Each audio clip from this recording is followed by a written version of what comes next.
Boa tarde, então, pessoal. Vamos dar continuidade ao conteúdo da nossa disciplina, né? Onde na última aula a gente viu como se fazer análise de malhas em circuitos elétricos, tá? Só que na aula passada, na aula 7, a gente explicou toda a metodologia de análise de malhas, mas para circuitos que não continham fontes de corrente, tá? Então, a ideia da aula de hoje é a gente verificar essa situação especial, não é? Quando eu tenho, além de fontes de tensão, resistores, eu também tenho fontes de corrente no meu circuito, tá? Então, só vou dar uma recordada aqui com vocês no que é a análise de malhas, não é? Qual é o objetivo, como que é o método, o procedimento, tá? A gente verificou na aula passada que a análise de malhas é um método no qual eu utilizo a lei das tensões de Kirchhoff, não é? Para determinar as variáveis de interesse no meu circuito, tá? Que eu chamei aí de correntes de malha. Então, o objetivo da análise de malha é determinar essas correntes de malha aqui, não é? No caso I1, I2 e I3 nesse circuito, I1 e I2 nesse circuito de baixo, que não necessariamente correspondem à corrente nos elementos ou à corrente que eu quero determinar. Tá? Elas são variáveis que vão nos auxiliar a descobrir as variáveis que eu quero calcular realmente no meu circuito. Tá? Mas a partir das correntes de malha do circuito, eu consigo determinar qualquer tensão ou qualquer corrente no meu circuito elétrico. Tá? Então, para eu equacionar, para eu, digamos, chegar num sistema de equações para descobrir essas correntes de malha, a gente vai ter uma corrente em cada malha do circuito. Então eu preciso de uma equação para cada uma das malhas. Não é? Assim eu tenho o número de equações igual ao número de variáveis. Então esse método, né, eu utilizo a lei das tensões de Kirchhoff, não é? Relembrando o que é a lei das tensões de Kirchhoff. Ela me diz que em qualquer percurso fechado do meu circuito, o somatório das elevações de potencial deve ser igual ao somatório das quedas de potencial, não é? Ou seja, a soma algébrica das tensões ao longo de um percurso fechado tem que ser igual a zero.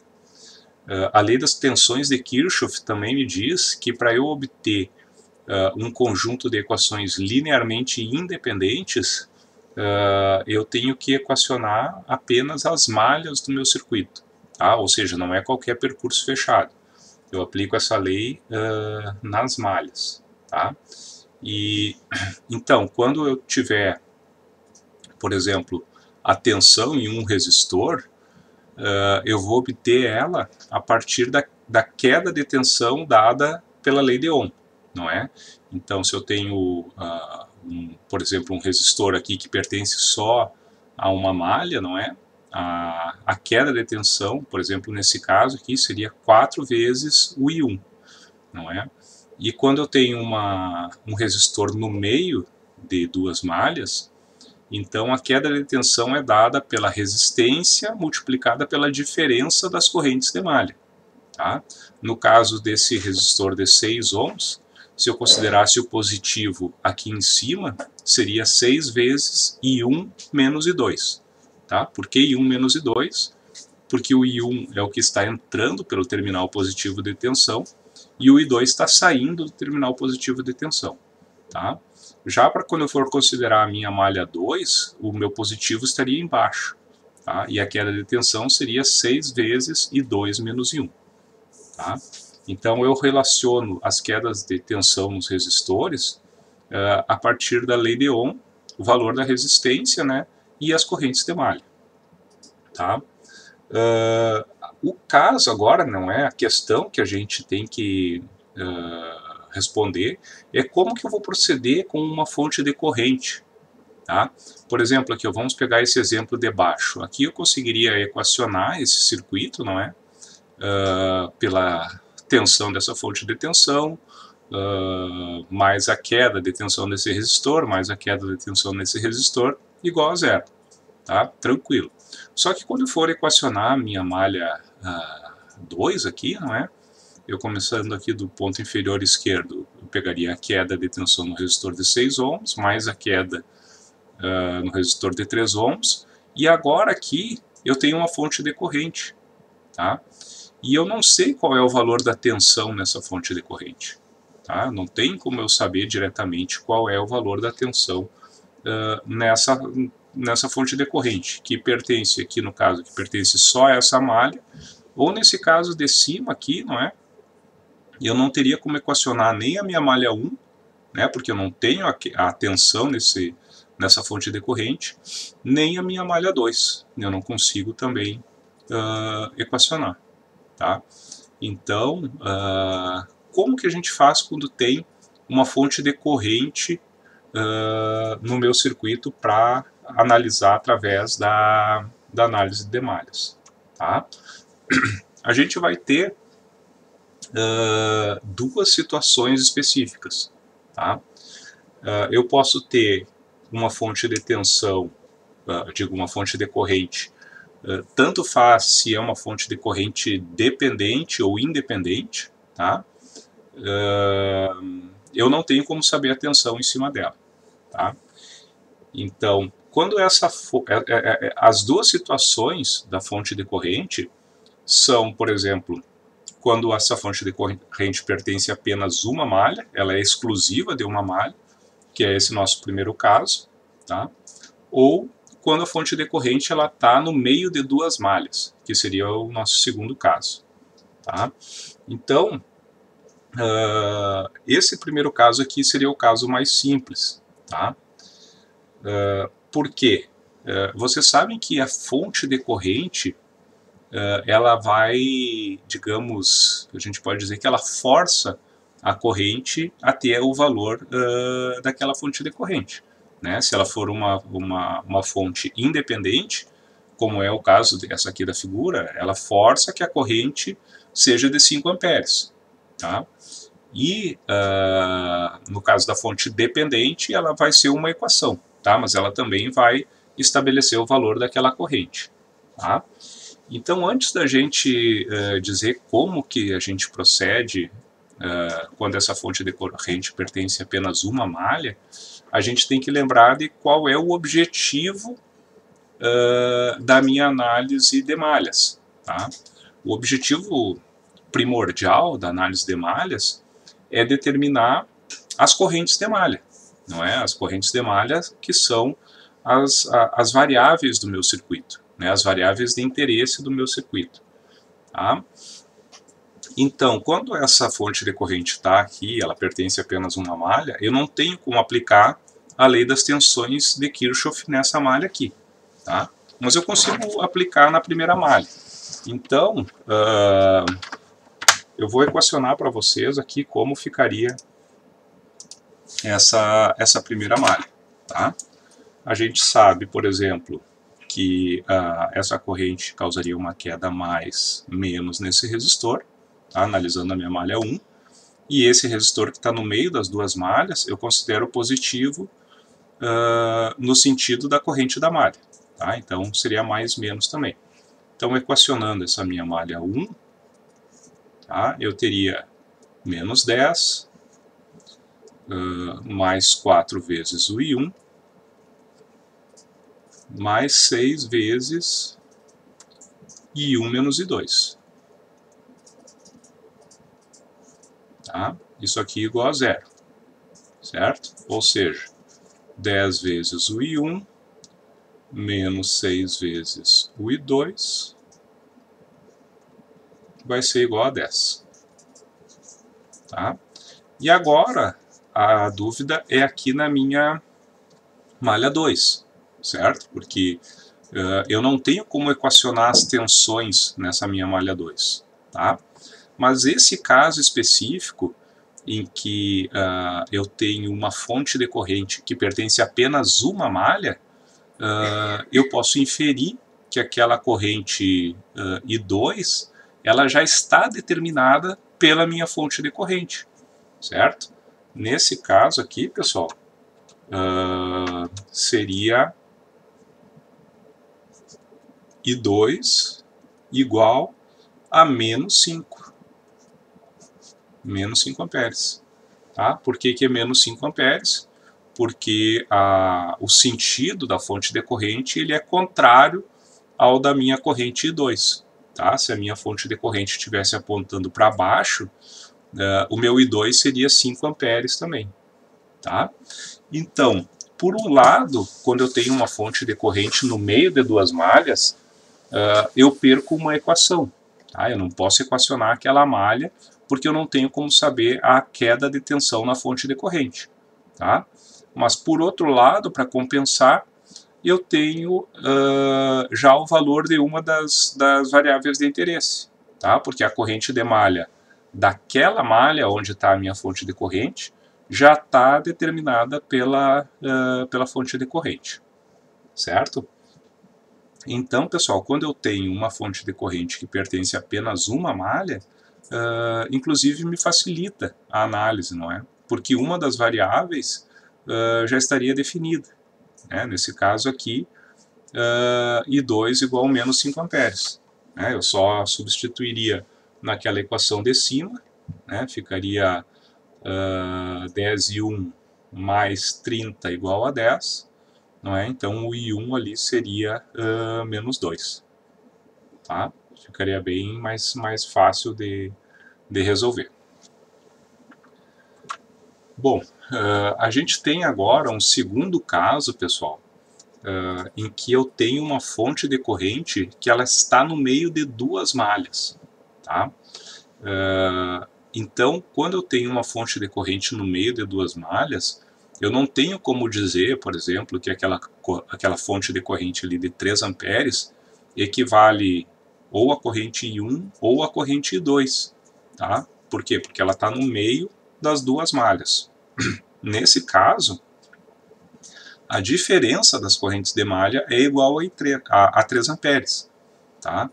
Mas eu não tenho uma equação direta ali para determinar aquelas correntes de malha. Tá? Então, quando eu tenho esse caso, pessoal, que é uma fonte decorrente no meio de duas malhas, o que eu vou fazer? Eu vou juntar as duas malhas que compõem aquela, digamos, onde a fonte decorrente está no meio, tá? E dessas duas malhas eu vou fazer uma única malha. Tá? Por exemplo, nesse caso aqui, né, eu analisaria essa malha por aqui. Tá? Olha só, vou dar a volta na fonte decorrente, né, e termino de analisar por aqui, certo? Ou seja, eu vou aplicar a lei das tensões de Kirchhoff nas duas malhas que contém aquela fonte decorrente. Essa junção dessas duas malhas é o que eu denomino de supermalha. Tá? Então essa aqui é chamada da técnica da supermalha. Tá? Então, pessoal, vocês sabem que a lei das tensões de Kirchhoff ela é válida para qualquer percurso fechado, tá? Não necessariamente somente para as malhas, não é? Então, eu posso aplicar, digamos, esse somatório das tensões ao longo de um percurso fechado nessa minha supermalha. Tá? E agora eu posso equacionar também aquela minha malha 3 ali em cima, não é? A malha onde está a minha corrente I3. A questão é que agora eu tenho um circuito, não é? No qual eu tenho 3 variáveis, que são as 3 correntes de malha, e eu tenho só 2 equações, não é? Que é a equação da minha supermalha e a equação da minha malha 3. Então, de onde que vai sair a minha terceira equação? A terceira equação ela sai justamente da relação das correntes de malha com a fonte de corrente do meu circuito. Tá? Ou seja, nesse caso específico aqui, né, eu sei que 3 amperes vai ser igual a I1 menos I2. Não é? Porque o I1 estaria no mesmo sentido dos 3 amperes e I2 está no sentido contrário. Então eu tenho aqui uma terceira equação que ela, digamos, fecharia o meu conjunto de equações para determinadas variáveis do meu circuito. Tá? Então esse exemplo aqui eu vou fazer no quadro para vocês, tá? Para vocês enxergarem como que a gente analisa essa situação. Tá? Então, pessoal, no caso da supermalha, a análise ela é igual à minha análise convencional. Não é? A primeira coisa que eu vou fazer, eu vou colocar as correntes de malha, né? Aqui já foram colocadas no meu circuito, e eu vou equacionar minha malha 1. Só que quando eu for equacionar a malha 1, eu vi que tem ali uma fonte de corrente entre duas malhas. Então eu já vou juntar a malha 1 e a malha 2, não é? Que é o que eu chamo aqui de supermalha, e vou obter a minha primeira equação. Tá? Sempre começando lá do ponto inferior esquerdo. Então eu teria ali menos 6, mais 2 vezes I1 menos I3, tá? Então, eu estou vindo por aqui, né? Vou até pegar aqui um coloridinho aqui. Estou subindo por aqui. E agora eu passo aqui nesse resistor de 4 ohms, no resistor de 8 ohms e volto lá ao meu ponto inicial. Então, depois do resistor de 2 ohms, eu tenho mais 4 vezes I2 menos I3,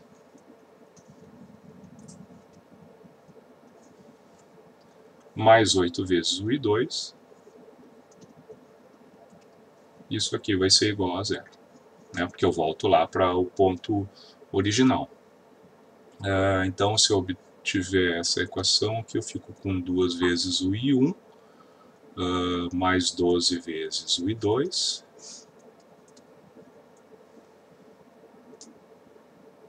menos 6 vezes o I3, isso aqui vai ser igual a 6. Né?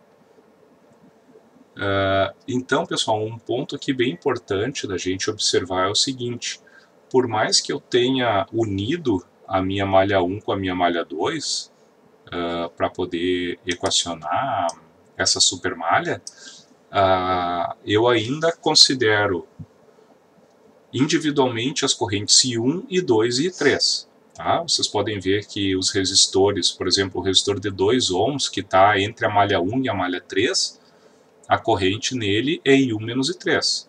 Esse resistor de 4 ohms está entre a malha 2 e a malha 3. A queda nele é dada então por I2 menos I3. Tá? Agora, me resta, não é, a minha malha 3. Vou colocar aqui a equação da minha malha 3, não é? Eu vou ter ali 2 vezes o I3 menos I1, mais 2 e 3, mais 4 vezes o I3 menos o I2. Isso é igual a zero. Tá? Então eu tenho lá menos 2 e 1, menos 4 e 2,